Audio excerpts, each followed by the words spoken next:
नमस्कार। मेरा नाम डॉक्टर देवेंद्र सिंह चौहान है। हम भारत का भूगोल पढ़ रहे हैं। पिछले वीडियो में हमने देखा था कि भारत में कौन कौन से राज्य हैं, कौन से केंद्र शासित प्रदेश हैं, उनकी राजधानियां कहाँ हैं, वो कहाँ लोकेटेड हैं। इस बारे में हमने डिटेल में बात की थी। इस वीडियो के अंदर हम चर्चा करेंगे कि विश्व में भारत की लोकेशन कहाँ पर, location of India in world, विश्व में भारत कहाँ स्थित है। इस बारे में हम डिटेल में बात करेंगे।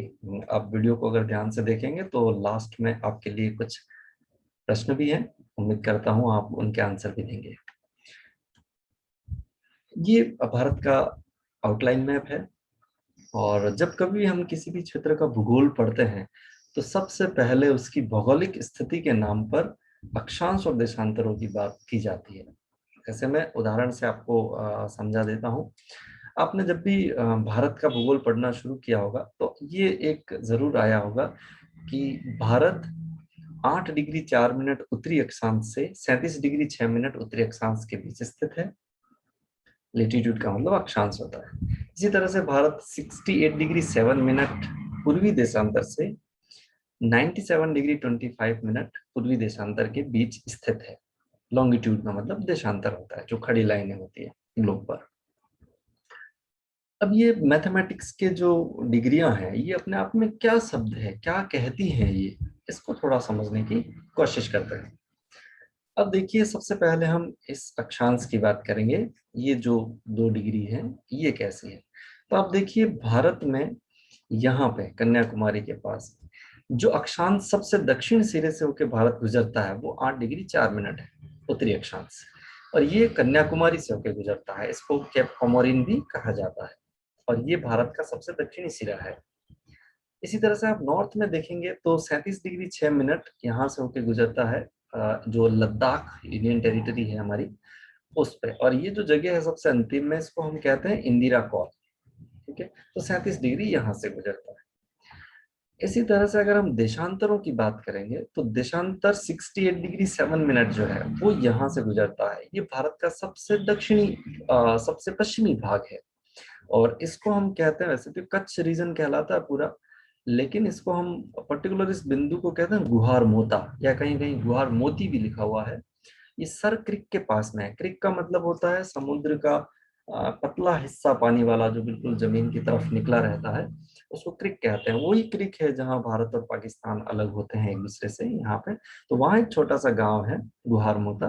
तो वो भारत का सबसे पश्चिमी भाग है।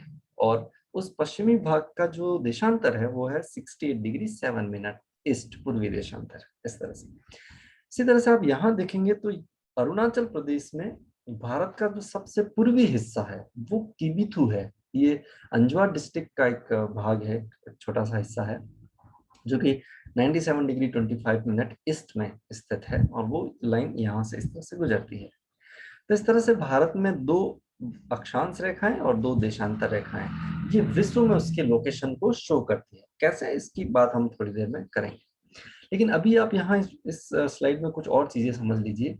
जैसे हम भारत के सबसे पश्चिमी और सबसे पूर्वी क्षेत्र के बीच में ये सीधी डिस्टेंस किलोमीटर में नापेंगे तो वो 2933 किलोमीटर होगी। लेकिन कंपटीशन एग्जाम में कभी सवाल ये भी पूछे जाते हैं कि भारत का जो देशांतरी विस्तार है वो कितना है। तो आप इस 97 डिग्री 25 मिनट में से 68 डिग्री 7 मिनट को माइनस कर दीजिए तो कितना आएगा, 29 डिग्री 18 मिनट। इसको पूर्णांक करके मोटा मोटा 30 डिग्री भी कह सकते हैं। भारत का विस्तार 30 डिग्री है देशांतरों में। इसी तरह से हम देखेंगे भारत का सबसे उत्तरी सिरा और सबसे दक्षिणी सिरे के बीच में किलोमीटर में जो डिस्टेंस है, मतलब कन्याकुमारी से लेके इंदिरा कॉल तक, तो वो 3214 किलोमीटर है। और अगर हम इसको अक्षांश में डिस्टेंस देखेंगे तो 37 डिग्री 6 मिनट में से 8 डिग्री 4 मिनट माइनस कर दीजिए तो कितना आएगा, 29 डिग्री 2 मिनट। इसको भी अगर हम पूर्णांक करना चाहें तो हम कह सकते हैं कि लगभग 30 डिग्री का गैप यहाँ पर भी है। मतलब सामान्य बात हम कह सकते हैं कि भारत का जो अक्षांशीय और देशांतरी विस्तार है वो 30 डिग्री है। मुख्य जो भारत है उसका जो सबसे दक्षिणी भाग है वो कन्याकुमारी है, और वो 8 डिग्री 4 मिनट उत्तरी अक्षांश से शुरू होता है। लेकिन अंडमान निकोबार का जो सबसे दक्षिण वाला द्वीप है उसको हम इंदिरा पॉइंट कहते हैं। पहले इसको पिग्मेलियन पॉइंट या पार्सन पॉइंट भी कहते थे। ये जो पॉइंट है वो 6 डिग्री 45 मिनट नॉर्थ से शुरू हो जाता है। मतलब ये इक्वेटर के और पास में है, इक्वेटर 0 डिग्री होगा तो ये ज्यादा उसके पास में है। तो इसकी जो शुरुआत है वो 6 डिग्री 45 मिनट नॉर्थ से है। ये भारत का सबसे दक्षिणी द्वीप या सबसे दक्षिणी बिंदु कहलाता है, और ये भारत का सबसे दक्षिणी सिरा है। तो मुख्य भारत का अक्षांश आपसे पूछा जाता है तो वो तो आप 8 डिग्री 4 मिनट से 37 डिग्री 6 मिनट ही बताइए। हाँ, इन इन डिग्रियों में कभी कोई बदलाव नहीं हो सकता, और ये बदलाव तब तक नहीं हो सकता जबकि ये चारों छोर वाली जो जगह हैं, या तो कोई दूसरे देशों की जगह हम अपने अंदर नहीं मिला लेते या अपनी जगह किसी दूसरे देश को नहीं देते, तब तक इसमें कोई बदलाव नहीं आ सकता है। इसलिए बहुत ही माइनर सवाल इसमें पूछे जाते हैं। कभी पूछा जाता है भारत का अक्षांशीय विस्तार कितना है, उसमें एक ऑप्शन आपको मिलेगा 8 डिग्री 4 मिनट नॉर्थ से 37 डिग्री 6 मिनट नॉर्थ। दूसरा ऑप्शन आपसे लिए 8 डिग्री 5 मिनट नॉर्थ से, गलत हो जाएगा, याद रखिएगा। इसलिए इसको एज इट इज याद रखिएगा आप, इसमें कोई बदलाव नहीं हो सकते जब तक कि हम सिरे वाली जो जगह है वो किसी और को दे नहीं देते या ले नहीं लेते किसी और से। अब हम इसको वर्ल्ड वाइड समझते हैं कि ये सारे अक्षांश देशांतर रेखाएं किस तरह से है। हम जब 3 डायमेंशनल पृथ्वी है उसको अगर हम 2 डायमेंशनल में बनाने की कोशिश करें तो हम देखते हैं कि एक वृत्त बना के हम उसको रिप्रेजेंट कर सकते हैं। और इस वृत्त में अगर हम यहाँ बीच में एक लाइन खींच दें तो वो पृथ्वी को 2 बराबर भागों में बांट देती है, और इसी काल्पनिक लाइन को हम क्या कहते हैं, विषुवत रेखा या भूमध्य रेखा या इक्वेटर भी कहते हैं। इसका मान 0 डिग्री होता है। अब ये जो उत्तरी भाग है इसको हम कहते हैं नदर्न हेमिस्फीयर या उत्तरी गोलार्ध, इसको हम कहते हैं दक्षिणी गोलार्ध या सदर्न हेमिस्फीयर।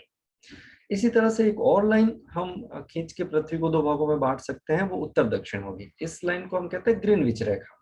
अब इसने भी पृथ्वी को 2 भागों में बांट दिया। ये वाला जो भाग है इसको हम कहते हैं पूर्वी गोलार्ध, ईस्टर्न हेमिस्फीयर। इसको हम कहेंगे पश्चिमी गोलार्ध, वेस्टर्न हेमिस्फीयर। अब ये दोनों लाइनें मिलकर पूरी पृथ्वी को 4 भागों में डिवाइड कर देती है। पहला ये जो भाग है इसको हम कहेंगे उत्तरी पूर्वी हेमिस्फीयर, यानी कि उत्तरी पूर्वी गोलार्ध, नॉर्थ ईस्ट हेमिस्फीयर। इसको हम कहेंगे साउथ ईस्ट हेमिस्फीयर, दक्षिणी पूर्वी गोलार्ध। इसको हम कहेंगे साउथ वेस्ट हेमिस्फीयर, दक्षिणी पश्चिमी गोलार्ध। इसको हम कहेंगे नॉर्थ वेस्ट हेमिस्फीयर, उत्तरी पश्चिमी गोलार्ध। 4 भागों में बट गया। अब आपके सामने पहला सवाल ही मैं पूछ लेता हूं कि इन चारों ब्लॉक्स में से भारत कहाँ है, इधर है, यहाँ है या फिर यहाँ है, कहाँ है? इसको हम तय करते हैं, और वो अक्षांश और देशांतर रेखा ही इस लोकेशन में हमारी मदद करती है समझने में। चलिए इसको समझते हैं। अब यहाँ देखिए, आपने छोटे क्लासों में चांदा रख के आपने कभी कोण बनाए होंगे। हम यहाँ चांदा रखते हैं फिर कोण बनाते हैं 10 डिग्री 20 30 40 50 60 90 डिग्री। इधर भी बना सकते हैं 10 20 30 40 50, ऐसे करते करते 90 डिग्री तक हम पहुंचेंगे। अब भारत कहाँ है, और एक साथ या इधर से हम चलेंगे तो 90 90 तक पहुंचेंगे, लेकिन इधर से अगर हम यहाँ, ये भी 0 डिग्री है ग्रीनविच रेखा भी, तो यहाँ भी एंगल बनेंगे 10 डिग्री 20 डिग्री 30 डिग्री 40 डिग्री, ऐसे करते करते 180 डिग्री ईस्ट, और उधर चलेंगे तो 180 डिग्री वेस्ट, दोनों मिला के 360 डिग्री हो जाती है ये। अब देखिए भारत का जो लोकेशन है वो यहाँ कैसे डिमार्केट होगी, इन रेखाओं के सहयोग से। अब यहाँ आप देखेंगे तो ये 8 डिग्री 4 मिनट, अभी मैंने आपको बताया था कि भारत का सबसे दक्षिण वाला अक्षांश है। अब यहाँ देखें ये कैसे डिमार्केट होता है 8 डिग्री, तो यहाँ से आप एक कोण बनाइए ऐसे, इस तरह से। ये कोण कितना बनेगा, 8 डिग्री का। इसी तरह से यहाँ से भी आप ये कोण बनाइए, ये भी 8 डिग्री का बनेगा। तो ये जो 8 डिग्री वाला जो एंगल है, इन दोनों बिंदु है, इनको मिलाते हुए ग्लोब के चारों तरफ एक लाइन हम खींच देंगे, वो 8 डिग्री अक्षांश हो जाएगा। इसी तरह से आप यहाँ देखिए, यहाँ से ये लाइन अगर ऐसे हम खींचेंगे तो ये 37 डिग्री का एंगल बनेगा। यहाँ से भी ये 37 डिग्री का एंगल बनेगा, ये ऐसे, ठीक है। ये कौन, तो ये 37 और ये इसको मिला के एक हम पूरा लाइन खींच देंगे तो वो 37 डिग्री उत्तरी अक्षांश हो जाएगा। अब दोनों अक्षांश मिलकर ये बता रहे हैं कि भारत उत्तरी गोलार्ध में इन 2 लाइनों के बीच कहीं ना कहीं लोकेटेड है, लेकिन कहाँ, अभी तो ये बहुत बड़ा हिस्सा है, कहाँ लोकेटेड है, इसका निर्धारण फिर देशांतर रेखाएं करती हैं। वो कैसे, उसको समझिए। ये यहाँ ध्यान से देखिए, ये 0 डिग्री है। मैंने अभी आपको कहा था कि यहाँ से यूं चलेंगे तो 180 डिग्री ईस्ट तक चलेंगे। तो हम अगर यहाँ से यूं चलना शुरू करेंगे 10 20 30 40 50 60 70 ऐसे करेंगे तो यहाँ कहीं ये 68 डिग्री 7 मिनट पूर्वी देशांतर आएगा। और आगे चलेंगे तो यहाँ कहीं ये 97 डिग्री 25 मिनट पूर्वी देशांतर आएगा। तो ये रेखा यूं गुजर रही है और ये रेखा इस तरह से यहाँ गुजर रही है। तो अब आप यहाँ ध्यान से देखेंगे तो एक ब्लॉक बन जाता है ये। अब ये ब्लॉक क्या है? अब ये ब्लॉक ये कह रहा है कि भारत जो है वो इसी ब्लॉक में स्थित है। जैसे उदाहरण के तौर पर ये ब्लॉक से इस तरह से। अब ये जो अक्षांश रेखा यहाँ है वो ये रही इधर, ये अक्षांश रेखा ये यहाँ पर है, ये देशांतर रेखा यहाँ पर इस तरह से, और ये देशांतर रेखा यहाँ पर इस तरह से। तो यहाँ ये भारत की लोकेशन को दिखाता है। अब आप देखिए जो लोकेशन है भारत की या किसी भी देश की, वो अपने आप में बहुत सारी इंफॉर्मेशन हमें दे देती है। उदाहरण के तौर पर अगर हम देखें कि अक्षांश रेखाएं जो होती है वो जलवायु को रिप्रेजेंट करती है बहुत हद तक। अब आप देखिए भारत यहाँ पर स्थित है अभी, लेकिन अगर भारत यहाँ बिल्कुल इक्वेटर पे होता तो इसकी जलवायु कैसी होती? वर्ष भर गर्मी पड़ती। अगर हम देखें कि भारत की जो लोकेशन है, ये ब्लॉक भारत का यहाँ बनता तो क्या होता? बर्फ से ढका होता भारत। अगर ये ब्लॉक यहाँ होता तो साल भर सर्दी रहती। लेकिन अभी यहाँ पर है, आप देखते हैं कि उत्तरी भारत में 6 महीने गर्मी 6 महीने सर्दी रहती है, दक्षिणी भारत तो विषुवत रेखा के करीब है तो वहां साल भर ही गर्मी रहती है। तो ये बहुत इंफॉर्मेशन हमें दे देती है अक्षांश और देशांतर रेखाएं जो है, और ये भारत में उसकी लोकेशन विश्व में। अब आप देखिए विश्व में भारत किस गोलार्ध में स्थित है? तो ये उत्तरी पूर्वी गोलार्ध। ये कौन सा गोलार्ध है? उत्तरी पूर्वी गोलार्ध, नॉर्थ ईस्ट। इसलिए आपने देखा होगा कि भारत के अक्षांश के पीछे हमेशा नॉर्थ लगता है, दोनों अक्षांशों के पीछे, और दोनों देशांतरों के पीछे ईस्ट शब्द लगता है। तो भारत नॉर्थ ईस्ट हेमिस्फीयर में स्थित है। अब इसको आप ग्लोब पर देखना चाहेंगे तो ये इस तरह से, ये देखिए यहाँ पर भारत की लोकेशन बनती है जो ये रही। पूरे भारत को पूरे विश्व के नक्शे पर भी अगर आप देखना चाहें तो ये देखिए, अब ये अक्षांश रेखाएं हैं दोनों जो ये रही, और ये दोनों देशांतर रेखाएं ये रही, और ये बीच में भारत की लोकेशन है। तो उम्मीद करता हूँ आपको ये पूरा अच्छे से समझ में आ गया होगा कि ये भारत की लोकेशन कैसे अक्षांश और देशांतरों से डिमार्केट होती है। एक और रेखा है जिसे हम कर्क रेखा कहते हैं, ट्रॉपिक ऑफ कैंसर।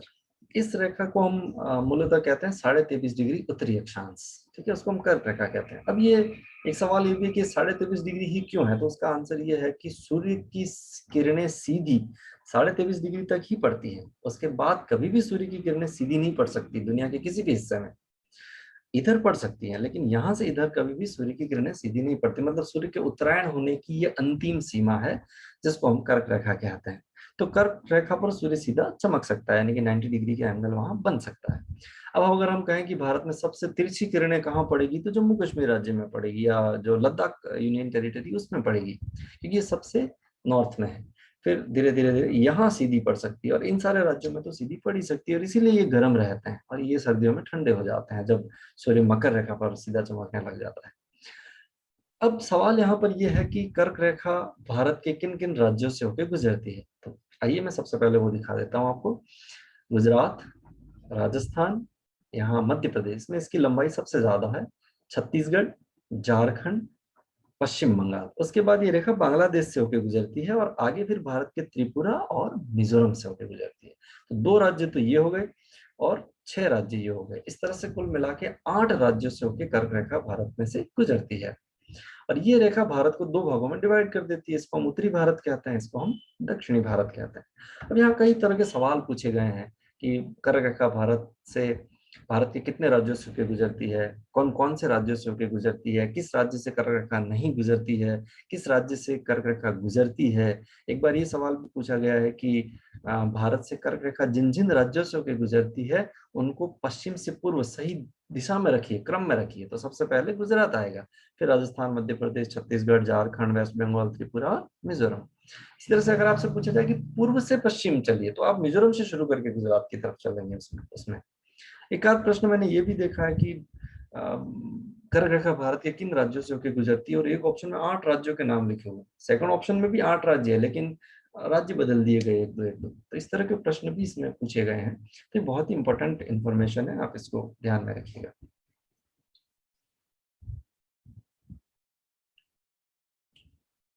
अब हम इस वीडियो से संबंधित कुछ प्रश्न आपसे करते हैं और उम्मीद करते हैं आप इसका आंसर देंगे। सबसे पहला सवाल है, भारत किस गोलार्ध में स्थित है? दूसरा, भारत किन अक्षांशों के बीच स्थित है? भारत में कर्क रेखा किन किन राज्यों से होकर गुजरती है? भारत में सर्वप्रथम सूर्योदय कहाँ होता है? भारत का उत्तर से दक्षिण विस्तार कितना है? गुहार मोती किस राज्य में स्थित है? भारत के सबसे दक्षिणी द्वीप का नाम बताइए। उम्मीद करता हूं आप इस वीडियो इस वीडियो को देखने के बाद इन सवालों के आंसर दे पाए होंगे। अगर ये भारत में सर्वप्रथम सूर्योदय कहाँ होता है आपको इस वीडियो में नहीं समझ में आया तो कोई बात नहीं, अगला वीडियो इसका देखिएगा, इसमें इसका अच्छे से स्पष्टीकरण है। आपने मेरा ये वीडियो इतना ध्यान से सुना, देखा, आपका बहुत बहुत शुक्रिया। Thank you so much. अपने आसपास पेड़ों और पानी को बचाइए और पृथ्वी को बचाइए, अपने जीवन को बचाइए।